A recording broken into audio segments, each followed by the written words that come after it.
Hi, it's Stacy from familieswithgrace.com, and I would love to talk with you today and share some family travel advice. I've got 10 tips to make your family vacation more fun for everyone.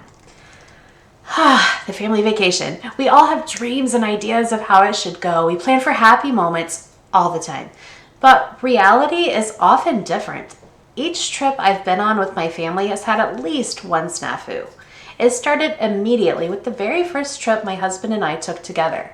We set out for our honeymoon and were so excited, we forgot to get gas. So we ran out. In the 22 years since then, we've had many other vacation adventures and added 2 kids into the mix as well. When it comes to family travel advice, I've got a decent amount to help make your next family vacation more fun for everyone in your family.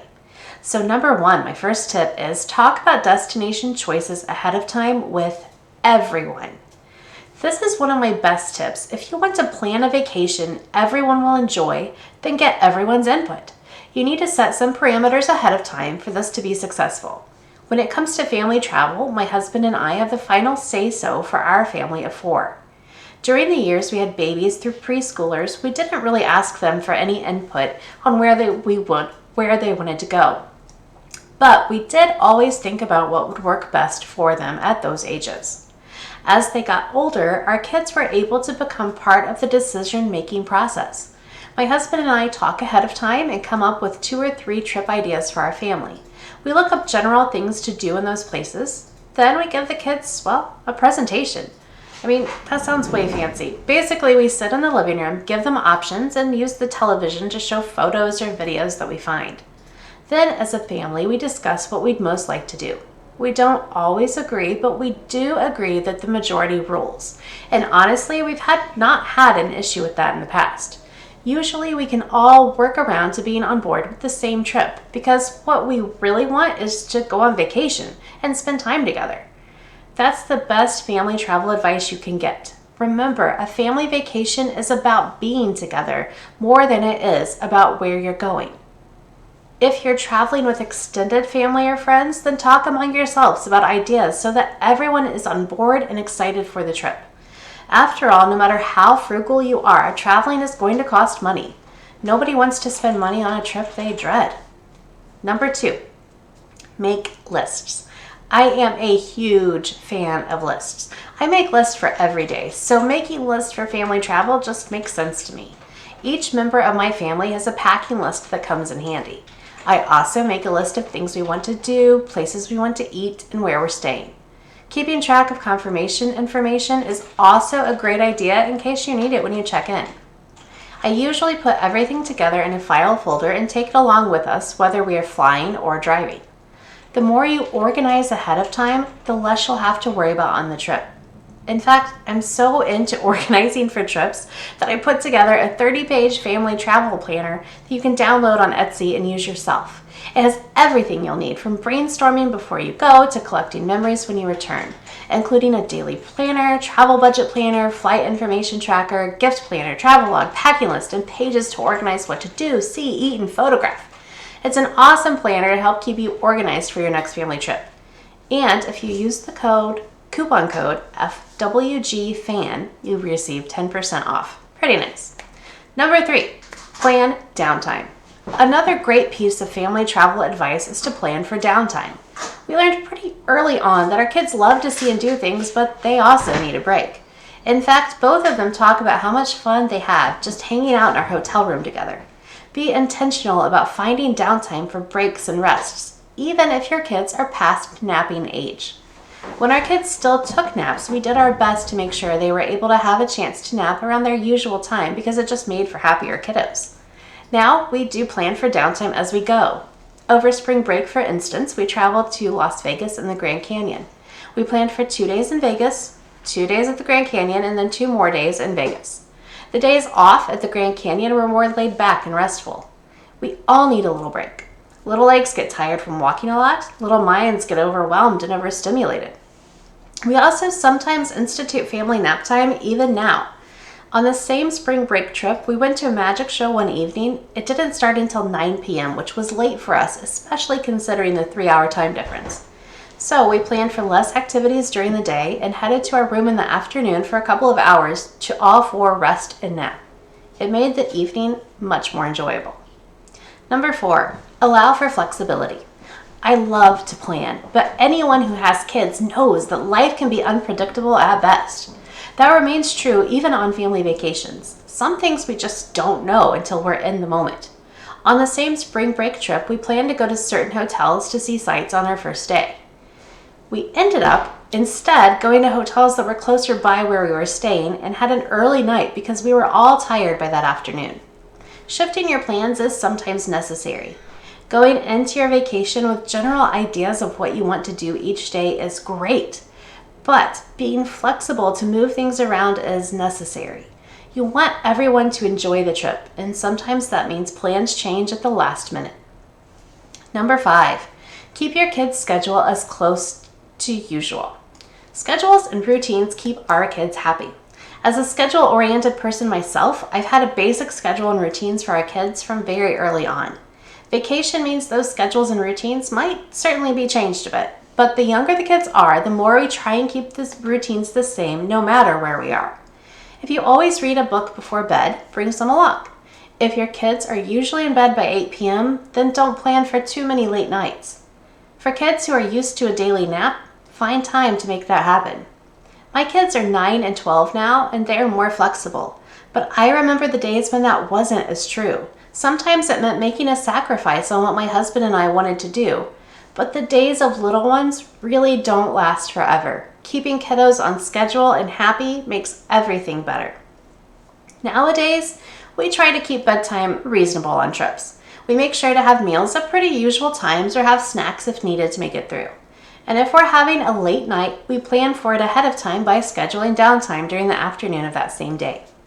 Number 6, take along grandparents or friends. Sometimes the best family travel advice you can have is to take along others on your trip.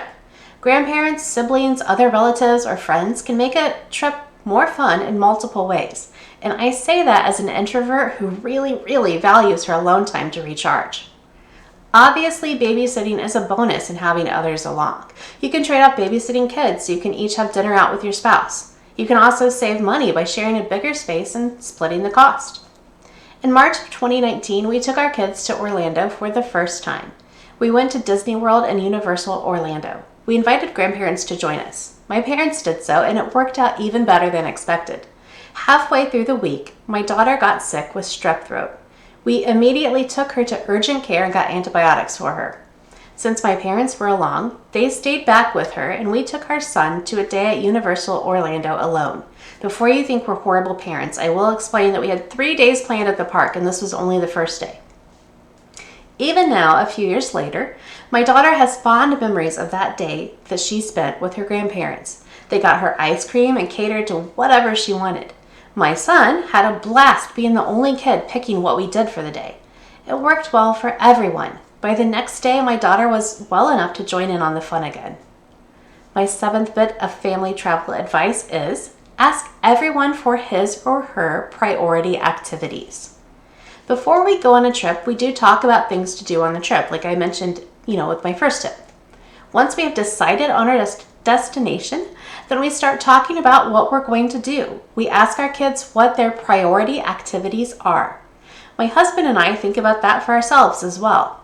Since it's pretty much impossible to do absolutely everything you want to do, knowing what is most important to everyone on your trip helps make everyone's trip better. You're able to make sure that you do the activities your family really wants to do. And I have been surprised by what my kids have prioritized before. I know my kids well, and I think I know what will most interest them, but they do surprise me sometimes, so I'm glad I asked. During our spring break trip to Las Vegas and the Grand Canyon, my son really wanted to go up in the Eiffel Tower at the Paris Hotel. It was one of his priorities for the trip that I didn't really expect. It had been more at the bottom of my to-do list. Another thing we do when we talk about everyone's priorities is remind our children that we're going to do fun things for everyone. We tell them that we expect them to be patient and kind during all of our activities, even if it's something they don't necessarily want to do. Usually though, when that happens, we all end up having fun. If one family member is beyond thrilled, then that excitement passes along to all of us. It goes right along with one of our family's mottos. What's good for one of us is good for all of us. Number 8, have the gear you need.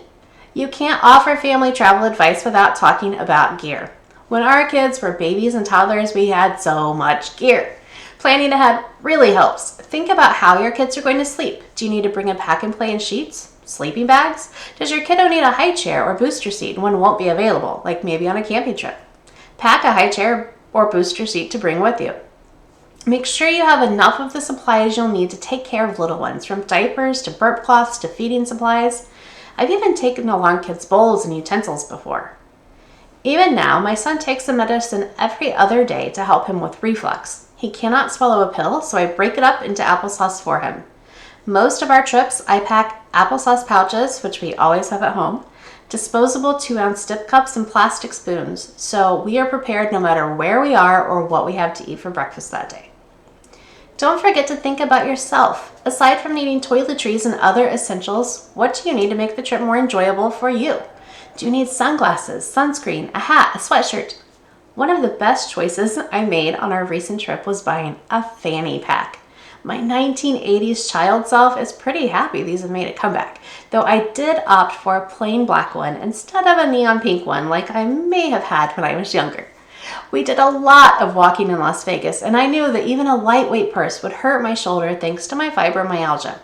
The fanny pack, however, worked great. Number 9, keep a sense of humor. Motherhood definitely requires a sense of humor, and that's just as true on family vacations. Be sure to pack your sense of humor as well. Sometimes plans go awry or things fall apart, and usually the best thing you can do about it is laugh. During our same spring break trip to Las Vegas and the Grand Canyon, we ended up being at the west rim of the Grand Canyon during one of the very few times a year that it snows. It snowed so much and so hard that we literally could not see the Grand Canyon while we were standing right beside it, shivering in our hoodies. We made the best of it and ate lunch at the restaurant. We bought a book and then hung out in our rented Jeep with the heat going full blast, reading while we waited for the weather to clear out. It wasn't what we planned, but we kept a sense of humor and we rolled with it.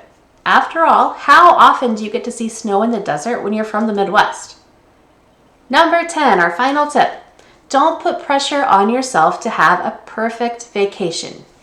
Even though we all know that perfect does not exist, we sure do like to strive for it and put pressure on ourselves. But the best family travel advice is to just relax and remember why you're on the trip to begin with. We travel to let our kids experience new things and to make memories together. They learn how to react gracefully when plans change and we go to plan B. Over spring break, they saw us figure out transportation to the Grand Canyon after our first rental car fell through at the last minute. Make the best of every moment. Remember that often the best memories are made in the small moments. Let your kids experience small pleasures like sitting in bed, eating Fruit Loops, watching cartoons in a hotel room.